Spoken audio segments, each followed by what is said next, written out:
Hello everyone, welcome to my channel. आज की video में हम लोग पढ़ने वाले chapter number 4 science class 10th boards के लिए। ओके, तो अगर आप लोगों का सेशन स्टार्ट हो चुका है तो आप तो देख सकते हो, जिसका नहीं हुआ है अप्रैल से तो स्टार्ट हो जाएगा, तो आप लोगों के लिए वीडियोस देखने हैं, ठीक है। और अगर आप लोगों को मेरा टीचिंग मेथड अच्छा लगता है तो प्लीज़ आप लोग अपने फ्रेंड्स के साथ शेयर करेंगे, लाइक करेंगे और वो जो सब्सक्राइब है उस पर क्लिक करेंगे। तो हम लोग स्टार्ट करते हैं केमिकल रिएक्शंस एंड इक्वेशन से। तो केमिकल इक्वेशंस क्या होती है? सबसे पहले अगर हम लोग बात करें, एक केमिकल बहुत छोटी सी, अगर हम लोग एक कार्बन डाइऑक्साइड लेते हैं और उसमें अगर हम लोग 2 ऑक्सीजन लेते हैं तो हम लोगों को मिलता है रिएक्शन, जिसको हम लोग बोलते हैं CO2, मतलब एक हम लोगों को कार्बन डाइऑक्साइड मिलता है। एक कार्बन और 2 ऑक्सीजन से हम लोगों को मिलता है कार्बन डाइऑक्साइड। तो एक ये क्या हो गई, एक ये केमिकल इक्वेशन हो गई, ठीक है। ये तो बहुत सरल है, ठीक है। ऐसी बहुत सारी केमिकल इक्वेशंस है जो हम लोग इस चैप्टर में पढ़ेंगे और जिसका आप लोगों को पढ़ना पड़ेगा और याद भी करना पड़ेगा, ठीक है। सो हम लोग देखते हैं, आप लोगों ने एक फिजिकल चेंज और केमिकल चेंज के बारे में तो सुना ही होगा, ठीक है। एक फिजिकल चेंज होता है और एक होता है केमिकल चेंज, ठीक है। तो इस दोनों में क्या डिफरेंस है, फिजिकल चेंज और केमिकल चेंज में? तो फिजिकल चेंज वैसा चेंज होता है जो चेंज हो चुका है। अगर हम लोग कोई भी, जैसे हम लोगों ने वाटर को, ठीक है, अगर जैसे हमारे पास सिंपल एक वाटर है और हम लोगों ने वाटर को अगर आइस में हम लोग कन्वर्ट करते हैं, ठीक है, तो एक ये फिजिकल चेंज हुआ, क्योंकि आइस जो है बाद में वो लिक्विड फॉर्म में आ सकती है, ठीक है। अब ये सॉलिड फॉर्म में होगी और बाद में लिक्विड फॉर्म में आ सकती है, लेकिन कुछ चेंजेस ऐसे होते हैं जो नहीं आ सकते।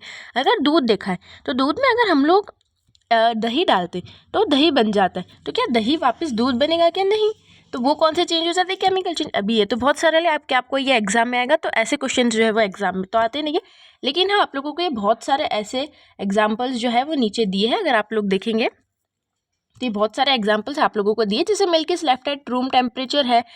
फिर अगर इसको एक्सपोज कर दिया, जैसे क्योंकि ये जो होता है आयन तवा होता है, पैन होता है, या नेल होती है हमारी, जो पिन होती है, साड़ी पिन्स होती है, अगर उसको हम लोगों ने एटमॉस्फेयर में कर दिया तो उस पर जंग लग जाता है, ठीक है। बहुत सारे हमारे पास ऐसे। और अगर हम लोग फूड को कुक कर देते हैं तो वो एक केमिकल चेंज होता है, क्योंकि बाद में अगर हमने सब्जी बना ली तो क्या हम लोग उसको वापस रॉ में ला सकते? नहीं ला सकते, ठीक है। वैसे ही फूड जो है अपनी बॉडी में डाइजेस्ट हो जाता है, तो क्या हम लोग वापस वो फूड को बना सकते हैं? नहीं। और हम लोग जो रेस्पायर करते हैं, तो ये सारे जो होते हैं केमिकल चेंजेस होते हैं, ठीक है। सो आप लोगों ने ये तो सारे पढ़े ही होंगे, बहुत मतलब बहुत सारी क्लासेस में 8th-9th में तो ये पढ़े होंगे। तो हम लोग इस चैप्टर में इसको नहीं पढ़ेंगे, सिर्फ इंट्रोडक्शन है आप लोगों को फिजिकल चेंज केमिकल चेंज का। और अगर इन दोनों में इक्वेशंस भी लिखते हैं, जैसे अभी मैंने आपको एक इक्वेशन लिख के बताई C+O2 CO2, तो इसमें इक्वेशंस भी लिखते हैं। तो ये सारी चीज़ें जो है आप लोगों को पढ़नी है, और इसमें जितना भी इक्वेशंस और रिएक्शंस रहेगा वो आप लोगों के लिए बहुत ज़्यादा इंपॉर्टेंट रहेंगे, क्योंकि वो पेपर में जो है आते हैं, ठीक है। तो अगर हम लोग आगे देखेंगे, तो अगर एक्टिविटी 1.1 देखेंगे, तो मैं पिछले साल जब मैंने पढ़ाया था तो मैंने यही बोला था कि जो एक्टिविटीज़ होती है ना वो बहुत ज़्यादा इंपॉर्टेंट होती है। बच्चों को ऐसा लगता है कि एक्टिविटीज़ जो है ना बहुत ज़्यादा इंपॉर्टेंट नहीं होती, लेकिन एक्टिविटी 2 बहुत ज़्यादा इंपॉर्टेंट होती है। उसके कंक्लूजन्स आते हैं और आप लोगों को क्विज बेस्ड स्टडी में जो है एक्टिविटी इंपॉर्टेंट रहती है, ठीक है। तो अगर हम लोग देखते हैं एक्टिविटी 1.1, तो आप लोगों को ये एक्टिविटी में क्या करना है, तो एक मैग्नीशियम रिबन लेनी है, ठीक है। Mg अगर आप लोगों ने पढ़ा होगा, आपको अभी बहुत सारी चीज़ें नहीं मालूम होगी, लेकिन Mg जो होता है उसकी एक रिबन आती है, जैसे हमारी सैटिन की रिबन आती है जो हम लोग स्कूल में लगा के जाते हैं गर्ल्स, वैसे एक जो आती है मैग्नीशियम की एक रिबन आती है। तो वो रिबन को हम लोगों को लेना है, जैसे 2 सेंटीमीटर उन्होंने बोला है, तो हम लोग क्या करेंगे कि इसके 2 सेंटीमीटर के एक रिबन लेंगे और उसको टोंग से, टोंग मतलब जो अपना चिमटा होता है ना जिससे हम लोग रोटी सेकते हैं, वो उससे, लेकिन वो केमिस्ट्री में अलग होता है, ठीक है। केमिस्ट्री में वो किचन वाला यूज़ नहीं होता है, उसका दूसरा होता है, तो उसको हम लोग बोलते हैं टोंग। अगर आप लोगों ने प्रैक्टिकल्स किए होंगे तो आप लोगों को मालूम होगा टोंग क्या होता है। तो टोंग से अगर हम लोग वो 2 सेंटीमीटर मैग्नीशियम रिबन को पकड़ के जलाते हैं, ठीक है, तो जलाते हम कोई भी जब चीज़ को बर्न करते हैं तो उसमें से क्या निकलता है, हम लोगों को ऐश मिलता है। तो वो जो ऐश मिलता है, तो हम लोग वो ऐश का क्या करेंगे, उसको एक वॉच ग्लास में, वॉच ग्लास मतलब एक ना कांच का ग्लास होता है जिसको हम लोग केमिस्ट्री में वॉच ग्लास बोलते हैं, ठीक है। कॉनकेव शेप का होता है जिसमें हम लोग मटेरियल्स को वेट करते हैं और रखते हैं। और एक होती है चाइना डिश, वो भी मतलब वो मिट्टी की बनी होती है और उसमें भी हम लोग वही करते हैं। तो हम लोग एक वॉच ग्लास लेंगे, चाइना डिश किसी में भी लेना है, और वो जो ऐश कलेक्ट हुई है मैग्नीशियम रिबन की, वो ऐश को उसमें जो है कलेक्ट करना है और आपको देखना है कि अब बाद में क्या होता है, ओके। तो हम लोग जब भी कोई चीज़ को बर्न करते हैं, सबसे पहले आप लोगों ने कंबशन तो अगर पढ़ा होगा, अगर 8th-9th में, तो कंबशन क्या होता है कि एक चीज़ को बर्न करते हैं, लेकिन वो जो चीज़ बर्न होती है तो वो बर्न कैसे होती है, किसके प्रेजेंस में बर्न होती है? अगर हम लोग कोई भी चीज़ को बर्न करते हैं ना, जैसे अगर सो एक कंबशन होता है, आपको अभी ये चीज़ कंबशन आपको आगे आएगा, लेकिन मैं जनरली बता देती हूँ, कंबशन होता है कि हम लोग कोई भी चीज़ को बर्न करते, तो हम लोग बर्न किसके प्रेजेंस में करते? देखो बर्न जो हम लोग करते हैं ना वो ऑक्सीजन के प्रेजेंट में करते हैं। अगर हमारे पास ऑक्सीजन नहीं है तो हम लोग कोई भी चीज़ को बर्न नहीं कर पाएंगे। आप लोगों ने एक एक्टिविटी पढ़ी होगी, जैसे जो कैंडल होती है, ठीक है, कैंडल को आप लोग जला दो और उसके ऊपर ग्लास रख दो, ठीक है, कोई सा भी, तो देखना कांच के ग्लास रखना और बहुत मतलब थोड़ी देर तक वो कैंडल बर्न करेगी और उसके बाद जो वो कैंडल है ना वो स्टॉप हो जाएगी, उसके बाद वो बर्न नहीं होगी, क्योंकि वो जो ग्लास में जितना ऑक्सीजन था, ठीक है, वो ग्लास में जितना ऑक्सीजन था जब तक तो वो बर्न करेगी, लेकिन जैसे ही ऑक्सीजन खत्म हो जाएगा वो बर्न करने स्टॉप कर देगी। तो जब भी हमको कोई चीज़ को बर्न करना रहता है तो सबसे पहले देखना पड़ता है ऑक्सीजन है कि नहीं। ऐसे तो ऑक्सीजन होता है, लेकिन अगर कोई भी चीज़ वैक्यूम होती है जहाँ पे ऑक्सीजन नहीं होता है तो वहाँ पे वो चीज़ जो है वो बर्न नहीं होगी। तो ऑक्सीजन के प्रेजेंस में जो चीज़ है वो बर्न होती है। अब हम लोगों ने देखा कि मैग्नीशियम रिबन को हमने अगर बर्न करा, तो जब मैग्नीशियम रिबन बर्न हुई तो मतलब वो किसके प्रेजेंस में बनी? ऑक्सीजन। तो उसमें ऑक्सीजन तो आएगा ही। अगर मैग्नीशियम रिबन अगर बर्न हो रही है तो उसमें ऑक्सीजन तो है, ऑफ कोर्स आएगा ही आएगा। तो हम लोग अगर उसका एक इक्वेशन, जैसे हम लोगों ने CO2 लिखा था, वैसे अगर हम लोग इसका भी इक्वेशन लिखेंगे तो वो कैसा बनेगा? जैसे मैग्नीशियम रिबन लिया, ठीक है, इट्स नॉट वर्किंग, ओके, अरे, तो अगर हम लोगों ने मैग्नीशियम रिबन लिया और हम लोग हमेशा उसको ऑक्सीजन के प्रेजेंस में बर्न करते हैं, हम लोगों ने उसको ऑक्सीजन के प्रेजेंस में बर्न किया तो हम लोगों को मिलेगा Mg, वो मतलब मैग्नीशियम ऑक्साइड। इसको क्या बोलेंगे? Magnesium oxide. बिना ऑक्सीजन के हम कोई चीज़ को बर्न ही नहीं कर सकते हैं। तो इसकी इक्वेशन क्या बनी? Magnesium plus oxygen. अभी हम लोग ऑक्सीजन को हमेशा 2 में लेते, ठीक है, हम लोग कभी सिंगल ऑक्सीजन नहीं लेंगे, हम लोग ऑक्सीजन को O2 के फॉर्म में लेते हैं। अब ये चीज़ थोड़ी सी कॉम्प्लिकेटेड होगी आप लोगों के लिए, लेकिन ये याद रखना है कि ऑक्सीजन को हम लोग हमेशा दो में लेते हैं, एक में हम लोग ऑक्सीजन नहीं लेते हैं। ये चीज़ क्लियर होगी। अब अगर आप लोग देखोगे कि राइट हैंड साइड और लेफ्ट हैंड साइड, ठीक है, राइट हैंड साइड और अगर लेफ्ट हैंड साइड हम लोग देखते हैं तो इक्वेशन आपको कुछ थोड़ी सी अलग लग रही होगी। कैसी अलग लग रही है आप लोगों को?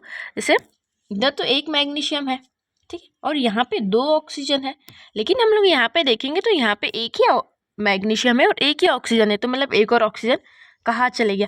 तो ये बहुत सारे डाउट्स है जो हम लोग इसके 2-3 लेक्चर्स के बाद हम लोग देखेंगे कि ये ऐसा क्यों होता है। बहुत सारी इक्वेशन में ऐसे ही होता है कि आपके पास मतलब ये अगर हम लोग इसको लेफ्ट हैंड साइड बोलते हैं, ठीक है, हम लोग इसको क्या बोलते हैं? ये है लेफ्ट हैंड साइड और ये होता है राइट हैंड साइड, ठीक है। तो लेफ्ट हैंड साइड में जितने मटेरियल्स रहते हैं, जैसे यहाँ पे 2 ऑक्सीजन है तो यहाँ पे आके जो है वो एक ही ऑक्सीजन हो जाता है। ऐसा क्यों होता है? तो हम लोग इसको तो देखेंगे, ठीक है। तो अगर हम लोग वो बात करेंगे उस चीज़ की, तो हम लोगों ने इससे क्या सीखा?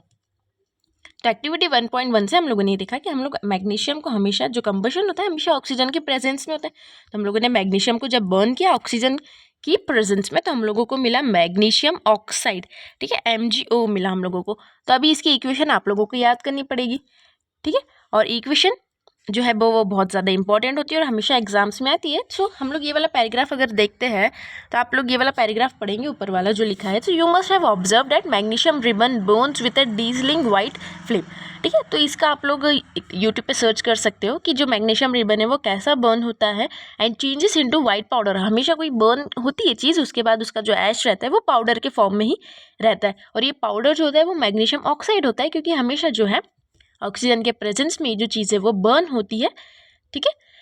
तो ये चीज़ क्लियर हुई। तो हम लोगों ने 1.1 एक्टिविटी से ये समझा कि हमेशा जो है बर्न जो चीज़ें होती है वो ऑक्सीजन के प्रेजेंस में होती है, पहली चीज़ ये। दूसरी चीज़ हम लोगों ने ये सीखी है कि उसकी इक्वेशन कैसे बनेगी, क्योंकि इक्वेशन जो है वो बोर्ड्स में आ सकती है। तो Mg प्लस O, तो हम लोगों को क्या मिला है? MgO। Mg प्लस O2, तो हम लोगों को क्या मिला है? MgO। और ये भी इक्वेशन जो है बैलेंस नहीं है, तो हम लोग इसको इक्वेशन को बैलेंस करना जो है सीखेंगे, और हम लोग इसको क्या बोलते हैं, इसको क्या बोलते हैं, इसको क्या बोलते हैं, ये हम लोग केमिकल इक्वेशंस में सीखेंगे, ठीक है। सो अगर हम लोग कंटिन्यू करते हैं तो हम लोग देखते हैं एक्टिविटी 1.2 और एक्टिविटी 1.3। देखो एक्टिविटीज़ जो दी है ना उसके कंक्लूजन्स आप लोग बाजू में लिख लेना, क्योंकि एक्टिविटीज़ जो आपको केस स्टडी में हेल्प कर सकता है। माइट भी ऐसी सेम एक्टिविटी नहीं आए कि उसमें मैग्नीशियम ही आ जाए, लेकिन अगर कुछ दूसरा भी मटेरियल आ सकता है तो आप लोगों को ये चीज़ याद रहनी चाहिए। ओके बच्चों, तो हम लोग अब मूव करते हैं एक्टिविटी 1.2 के लिए। तो हम लोग अगर एक्टिविटी 1.2 देखेंगे तो उसके लिए हम लोगों को सबसे पहले लेना है एक लेड नाइट्रेट, ठीक है, वो टेस्ट ट्यूब में लेना है, और एक हम लोगों को लेना है पोटेशियम आयोडाइड, ठीक है। पोटेशियम आयोडाइड और लेड नाइट्रेट क्या होती है तो आप लोगों ने पहली बार सुना होगा, लेकिन एक चीज़ याद रखना, मैं इसकी इक्वेशंस और इसका फॉर्मूला आपको बता देती हूँ, तो आप लोग ये लिख लेंगे। और ये जो इक्वेशन है उसके बाजू में आप लोग ये सारी चीज़ें लिखेंगे। और एक चीज़ याद रखना है आप लोगों को कि जितने भी मैं इक्वेशंस बता रही हूँ वो एग्ज़ाम में आती ही है, ठीक है। तो आप लोगों को बहुत ज़्यादा अच्छे से जो है वो लिखनी पड़ेगी। तो अभी हम लोग देखते हैं कि लेड नाइट्रेट, तो लेड जो होता है हम लोग उसको पीबी से डिनोट करते हैं, लेड, ठीक है। और नाइट्रेट जो होता है उसको हम लोग डिनोट करते हैं NO3 होल ट्वाइस से, NO3 है ये, ठीक है, ये 3 है ना, NO3 प्लस होल ट्वाइस। और अगर हम लोग उसमें क्या मिक्स कर रहे हैं, पोटेशियम आयोडाइड, तो पोटेशियम हम लोग K से करते हैं और आयोडाइड मतलब वो आयोडीन का ही जो फॉर्म रहता है उसको हम लोग बोलते हैं आयोडाइड, ठीक है। तो potassium lead nitrate plus potassium iodide, तो हम लोगों को ये इक्वेशन है, जो ये इक्वेशन हमको देती है लेड आयोडाइड, ठीक है। अब ये क्या हो रहा है कि ये वाला जो लेड है ना वो इस वाले से मिक्स करेगा, ये वाला जो पीवी है मतलब लेड है वो इस वाले से के आई के आई से मतलब आयोडाइड से जो है वो रिएक्ट करेगा, और ये जो NO3 है ये हमेशा के के साथ रिएक्ट करेगा, तो हम लोगों को मिलेगा 2KNO3। ये एक इक्वेशन है। ये इक्वेशन आप लोग अपने एक्टिविटी के बाजू में एनसीईआरटी की बुक में, इसलिए मैं पेजेस लगाती हूँ ताकि आप लोग वो हर एक चीज़ को पकड़े और जो भी इक्वेशंस दिए आप लोग उसके बाजू में लिख लें। तो ये वाली जो इक्वेशन है आप उसके बाजू में लिख लेंगे अपनी एनसीईआरटी के बाजू में, क्योंकि ये इक्वेशन जो है आप लोगों को बोर्ड्स में आ सकती है, आपके यूनिट टेस्ट में कोई से भी पेपर में आ सकती है, एमसीक्यूज में भी आ सकती है, ठीक है। तो इक्वेशंस, क्योंकि चैप्टर का नाम ही केमिकल इक्वेशंस एंड रिएक्शन, तो आप लोगों को सारी केमिकल इक्वेशन जो है बहुत अच्छे से याद करनी पड़ेगी। तो ये वाली इक्वेशन आप लोग लिख लेंगे, ठीक है। अब इसका मैं आपको एक चीज़ बता देती हूँ, हम लोग लेड जो है वो पीबी को बोलते हैं और नाइट्रेट हम लोग बोलते हैं NO3 को, पोटेशियम मतलब K और आयोडाइड मतलब I, ठीक है। अब ये इक्वेशन कैसे बन रही है, क्या हो रही, हम लोग इसको आगे वाले लेक्चर्स में देखेंगे, क्योंकि आप लोग कन्फ्यूज हो गए कि यहाँ पे I जो है 1 है लेकिन यहाँ पे I जो है वो 2 हो रहा है, यहाँ पे K जो है वो 1 ही K है, लेकिन अगर हम लोग प्रोडक्ट में देखेंगे तो 2K हो रहा है, ठीक है। और यहाँ पे जो N है वो सिर्फ 2 ही N है, लेकिन ठीक है यहाँ पे जो N है वो 2 है लेकिन यहाँ पे तो एक N ही दिख रहा है। तो अभी हम लोग देखेंगे कि ये कैसा है और ये सारी चीज़ों को हम लोग बहुत अच्छे से समझने वाले हैं, ठीक है। सो ये हमको बैलेंसिंग इक्वेशन जो है वो आनी चाहिए। तो इस चैप्टर का जो उन्होंने मकसद है, मतलब इस चैप्टर का जो कंक्लूजन है वो आप लोगों को बैलेंसिंग इक्वेशन ही आनी चाहिए और टाइप्स ऑफ रिएक्शन आनी चाहिए, ठीक है। सो अगर हम लोग देखेंगे तो एक्टिविटी 1.2 में जो इक्वेशन मैंने बताई आप लोग प्लीज़ वो इक्वेशन लिख लेंगे अच्छे से। और ये इक्वेशन बस इसमें इतना ही कि व्हाट डू यू ऑब्जर्व, हम लोगों को एक येलो कलर का जो सॉल्यूशन मिलता है जब हम लोग इनको मिक्स करते हैं। तो यहाँ पे आप लोग ये भी लिख सकते हैं कि हम लोगों को येलो कलर का जो है वो सॉल्यूशन मिलेगा और इसकी इक्वेशन लिख लेंगे, ठीक है। अभी तो इतना ही समझेंगे, इक्वेशन को हम लोग बैलेंस भी करेंगे जो कि हम लोग नेक्स्ट वाले लेक्चर्स में कंटिन्यू करेंगे, ठीक है। और अभी हम लोग कंटिन्यू करते हैं एक्टिविटी 1.3 के साथ, और बस हम लोग आज इस वीडियो में सिर्फ इतना ही पढ़ेंगे और केमिकल इक्वेशन जो है हम लोग कल से स्टार्ट कर देंगे, है ना। तो अगर हम लोग देखते हैं 1.3 एक्टिविटी, तो 1.3 एक्टिविटी में हम लोगों को क्या दिया है, तो हम लोगों को जिंक ग्रैन्यूल्स लेने। जिंक जो होता है वो एक मेटल होता है, देखो आयरन जैसा मेटल होता है ना, वैसे एक जिंक जो है वो मेटल होता है। और ग्रैन्यूल्स जो यहाँ पे ग्रैन्यूल्स लिखा है उसका मतलब है कि छोटे छोटे पार्ट्स जो होते हैं, जो हमारे सेफ्टी पिन कैसे छोटी छोटी होती है, जो हमारी सुई निडल होती है, तो ऐसे एक जिंक ग्रैन्यूल्स आती है जो बहुत ऐसे छोटे छोटे रहते हैं, जो कि एक मेटल रहता है।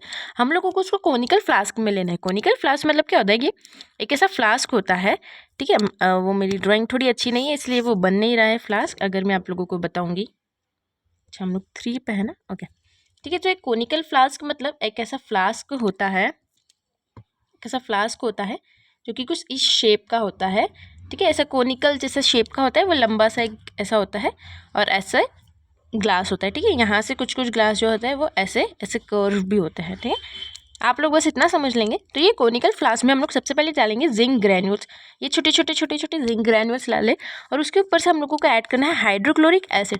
देखो हाइड्रोक्लोरिक एसिड आप लोगों ने सुना तो होगा, लेकिन आपको इसका फॉर्मूला अगर नहीं मालूम है, ठीक है, तो इसका फॉर्मूला क्या होता है, हाइड्रोक्लोरिक मतलब हम लोग HCl डालेंगे, मतलब हाइड्रोजन प्लस क्लोरीन। आपको हाइड्रोजन मालूम होगा और क्लोरीन मालूम होगा, तो ये दोनों जब मिक्स होते हैं तो इसको बोलते हैं हाइड्रोक्लोराइड, जो कि एसिड होता है। और जो एसिड रहता है वो तो आप लोगों को मालूम है कि वो कितना डेंजरस होता है, वो बहुत ज़्यादा गर्म रहता है। अगर आप लोग एसिड में डायरेक्ट ऐसा हाथ डाल दोगे ना तो वो बहुत ज़्यादा जल सकता है, ठीक है।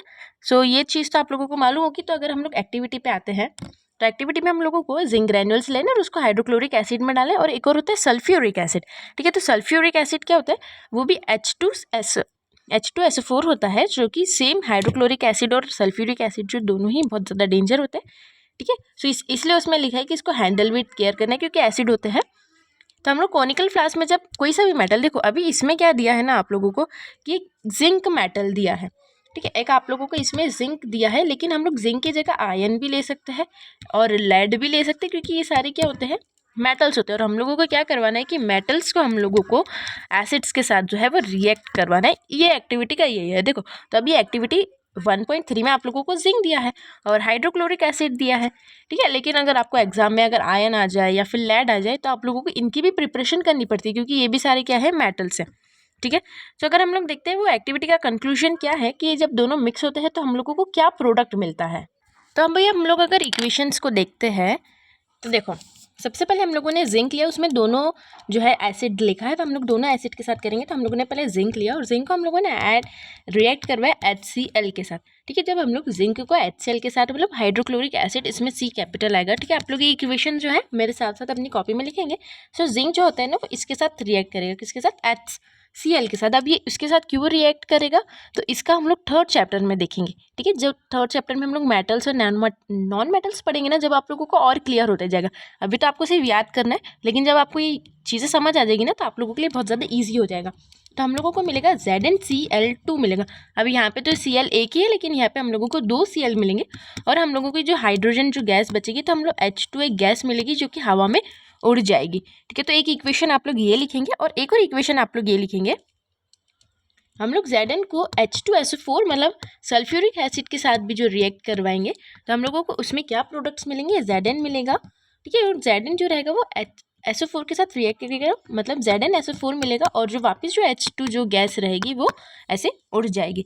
तो ये दोनों इक्वेशन लिखेंगे। और आप लोगों के लिए होमवर्क ये रहेगा कि अभी मैंने आप लोगों को Zn के साथ करके बताया, आप लोग घर पे Pb मतलब लेड के साथ करेंगे, Fe मतलब आयन के साथ भी आप लोग ट्राई करेंगे, क्योंकि ये मेटल से सेम एक्टिविटीज़ जो है वो एग्जाम में नहीं आएगी, लेकिन इससे मिलती जुलती जो है एक्टिविटीज़ आ सकती है एग्जाम में, ठीक है। अब इसका क्या मकसद था, अभी आपने इक्वेशंस तो लिख लिए, ठीक है, कि हम लोगों को 2 प्रोडक्ट्स मिले हैं। कौन कौन से प्रोडक्ट्स मिले, हम लोगों को 2 प्रोडक्ट्स मिले हैं, जो कि सबसे पहले हम लोगों को एक प्रोडक्ट मिला है ZnCl2 + H2 मिला है और एक और प्रोडक्ट मिला है ZnSO4 + H2 मिला है, ठीक है। तो ये दोनों प्रोडक्ट्स आप लोग यहाँ पे एक्टिविटी में NCERT के पास में लिख लेंगे। और इसका क्या मतलब है कि जब भी जो एसिड रहता है, एसिड क्योंकि बहुत ज़्यादा गर्म होता है, तो जब भी वो मेटल के साथ रिएक्ट करता है तो वो रिएक्शन एक्सप्लोसिव, मतलब उसमें से आग भी लग सकती है, क्योंकि एसिड बहुत ज़्यादा खतरनाक होता है, इसलिए उसको हैंडल विथ केयर कराए। तो इसमें क्या होगा कि वो जो टेम्परेचर रहेगा, तो जब आप वो कोनिकल फ्लास्क को पकड़ोगे ना तो टेम्परेचर जो रहेगा वो बहुत ज़्यादा गर्म हो जाएगा, क्योंकि एसिड जो रहता है वो वैसे ही बहुत ज़्यादा गर्म होता है। मतलब अगर आप लोग देखोगे तो HCl जो एसिड है, जो H2SO4 जो एसिड है वो बहुत ज़्यादा गर्म होता है। तो उसके साथ क्या होगा कि क्योंकि वो एसिड बहुत ज़्यादा गर्म होता है तो उसका जो कोनिकल फ्लास्क रहेगा वो भी गर्म हो जाएगा, और क्योंकि वो जल भी सकता है ना, इसीलिए। जैसे आपको ये वाली इक्वेशन में दिया होगा, तो देखो इन लोगों ने यहाँ पे सल्फ्यूरिक एसिड डाला है, जिंक ग्रैन्यूल्स लिया है और एक ये कोनिकल फ्लास्क ऐसा होता है और ये H2S गैस है, ठीक है। और उसको हम लोग बंद कर देते हैं, क्योंकि क्या होता है कि अगर वो HCl जो है अगर वो उड़ गया, इसीलिए हम लोग उसको एक ऐसा पैक कर देते हैं कॉर्क से, ठीक है बच्चों। सो ये आप लोगों को बहुत अच्छे से याद रखनी है ये वाली एक्टिविटीज, इसकी इक्वेशन। और हम भी इक्वेशन जो है ना अभी आप लोग याद कर लेना, लेकिन बाद में जब हम लोग सेकेंड और थर्ड चैप्टर पढ़ेंगे ना, जब आप लोगों के लिए इक्वेशन जो है वो बहुत ज़्यादा ईजी हो जाएगी, ठीक है। ये क्योंकि इतनी टफ इक्वेशन जो है ये है नहीं, ईजी इक्वेशंस आप लोगों के लिए हो जाएगी, ठीक है बच्चों।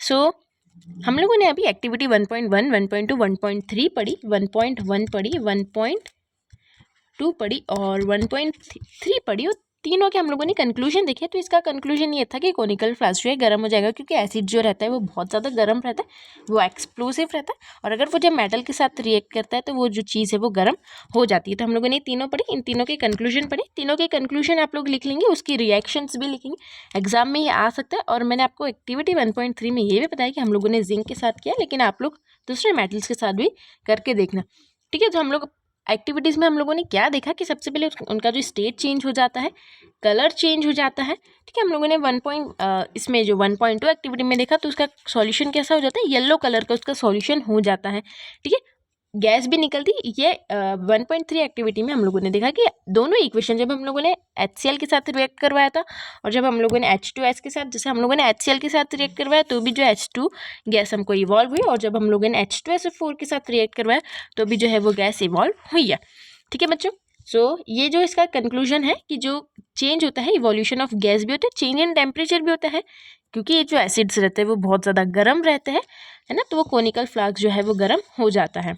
ठीक है बच्चों, अब इसमें आता है कि as we observe the changes around us we can see that there is a large variety of chemical reactions taking place around us. हम लोगों को मालूम है, हम लोग सिंपल से अगर खाना भी बनाते हैं ना तो उसमें भी एक केमिकल रिएक्शन होता है। हम कुछ भी चीज़ करते हैं, ठीक है, कपड़े भी धोते हैं तो उसमें भी एक केमिकल चेंज होता है। ठीक है, तो बहुत सारी चीज़ें जो है हमारी जो हम लोग रोज़ जो करते हैं, हमारे जो फूड डाइजेस्ट हो रहा है उसमें भी केमिकल रिएक्शन, हर एक चीज़ में जो केमिकल रिएक्शन होता ही है। ठीक है, तो ये चीज़ आप लोगों को क्लियर हो चुकी है ना। फिजिकल चेंज, केमिकल चेंज ऐसा एग्जाम में बहुत ज़्यादा इंपॉर्टेंट नहीं है, लेकिन आप लोगों को एक्टिविटी इंपॉर्टेंट रहती है, तो प्लीज़ बच्चों आप लोग एक्टिविटी को जो है वो बहुत ज़्यादा अच्छे से करेंगे। ठीक है, और इस चैप्टर में मतलब इस वीडियो के लिए तो इतना ही। हम लोग कल वाले वीडियो में 1.1 केमिकल इक्वेशंस पढ़ेंगे। और देखो बच्चों, ये लेक्चर नंबर 4 था जो कि मैंने बहुत ट्राई किया कि आपको बहुत अच्छे से एक्सप्लेन करूँ। बहुत सारी इक्वेशन जो है मैंने आपको अच्छे से एक्सप्लेन नहीं ही करी है, इसीलिए नहीं करी क्योंकि उसमें आप लोगों को बैलेंसिंग आना चाहिए, और जो बैलेंसिंग है हम लोग वो वाले को नेक्स्ट वीडियोज़ में हम लोग कंटिन्यू करेंगे, बहुत अच्छे से हम लोग बैलेंसिंग करेंगे। ठीक है बच्चों, सो इस वीडियो के लिए इतना ही। कल वाले आपको अगर ये वाली दोनों इक्वेशन लिखनी है तो आप लोग लिख लेना, एग्जाम में आ जाती है। और मैंने होमवर्क दिया है कि आप लोग ये पीबी है, ये पी है, तो आप लोग पीबी और एफई के साथ मतलब लेड और आयन के साथ आप लोग ट्राई कर सकते हैं, नहीं तो देखना अगर बने तो ठीक है, नहीं तो कोई बात नहीं। ठीक है बच्चों, सो हम लोग कल वाले वीडियोस में स्टार्ट करेंगे, और फिर हम लोग कल वाले वीडियो में केमिकल इक्वेशंस को लिखते कैसे हैं और हम लोग बैलेंसिंग भी जो है वो कल वाले वीडियो में ही कंटिन्यू करेंगे। तो इस वीडियो के लिए इतना ही, बाय। और अगर आप लोगों को कोई भी डाउट हो तो प्लीज़ कमेंट करेंगे, मैं सारे डाउट को क्लियर करते चलूँगी। और मैं इसलिए एक्टिविटीज़ पे ज़्यादा फोकस करी क्योंकि वो एग्ज़ाम से आ सकती है, वो एग्ज़ाम्स के लिए इंपॉर्टेंट हो सकती है। ठीक है बच्चों, बाय।